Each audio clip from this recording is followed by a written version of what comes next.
Welcome to Echoes of War. In this video, we will be looking at a heroic war story that set the table for future canines. World War I trench warfare subjected soldiers to relentless bombardment. This new scale of mechanized artillery completely overwhelmed standard human senses. The trench's design made things worse. Troops were trapped in a claustrophobic environment, bordered by deep dirt walls that restricted their line of sight. Then came chemical warfare. Attacks using chlorine and mustard gas were devastating, often blinding combatants who couldn't detect the colorless, silent threats quickly enough. Surviving this industrialized meat grinder required an entirely new tactical asset, one capable of detecting invisible threats before humanly possible. Compare that nightmare to the peaceful training grounds at Yale University in 1917. Here, soldiers of the 102nd Infantry Regiment were preparing for deployment, when Private J. Robert Conroy befriended a small stray dog with a bobbed tail. He named him Stubby.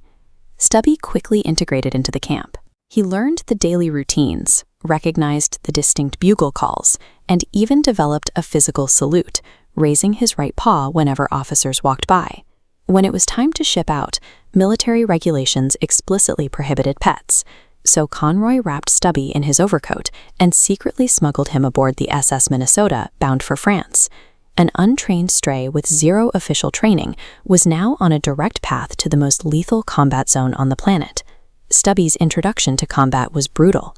At the village of Seiche-Cray, the 102nd Infantry faced massive shelling, and Stubby was severely wounded in the chest and leg by shrapnel from a German hand grenade. He recovered and returned to the front, where the regiment faced an even deadlier threat, the invisible, silent spread of toxic mustard gas. The troops desperately needed an early warning system. Stubby had survived a previous gas attack, making him hypersensitive to the chemical odor. He could smell the poison long before his human counterparts noticed, giving soldiers critical seconds to strap on their heavy masks. When Stubby detected the chemicals, he would sprint through the dark trenches, barking loudly and biting at the uniforms of sleeping soldiers to wake them up before the cloud arrived. His animal biology turned a near-fatal vulnerability into a highly effective, life-saving biological alarm system against the war's most insidious weapon. This compares the human hearing threshold on the left with a dog's expanded high-frequency spectrum on the right. This difference was critical. Stubby routinely heard the high-frequency whine of incoming artillery shells several seconds before the blast, warning nearby troops to dive for cover. But the danger didn't end when the shelling stopped. The artillery left behind no man's land, a treacherous, crater-filled expanse between the opposing trenches, where wounded soldiers often lay hidden. Navigating this chaotic debris, Stubby used his acute sense of smell to track down helpless Americans. He would stay by their side and bark until medical personnel arrived to carry them back to safety.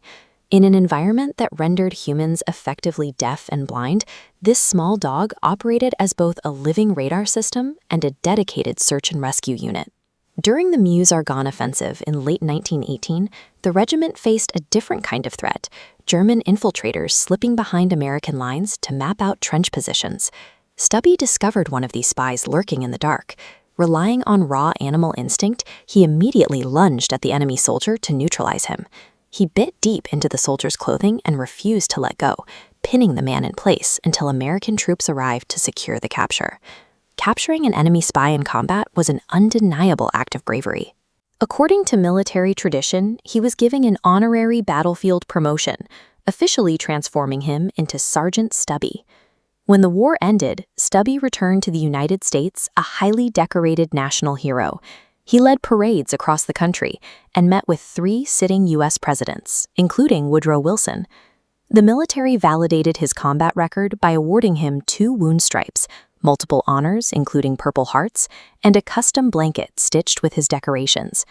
Starting at the end of World War I, Stubby served as a definitive proof of concept for military working dogs.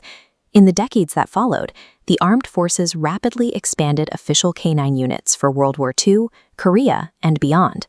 Sergeant Stubby proved that in the darkest, most terrifying human environments, true courage and life-saving utility are not determined by rank or species.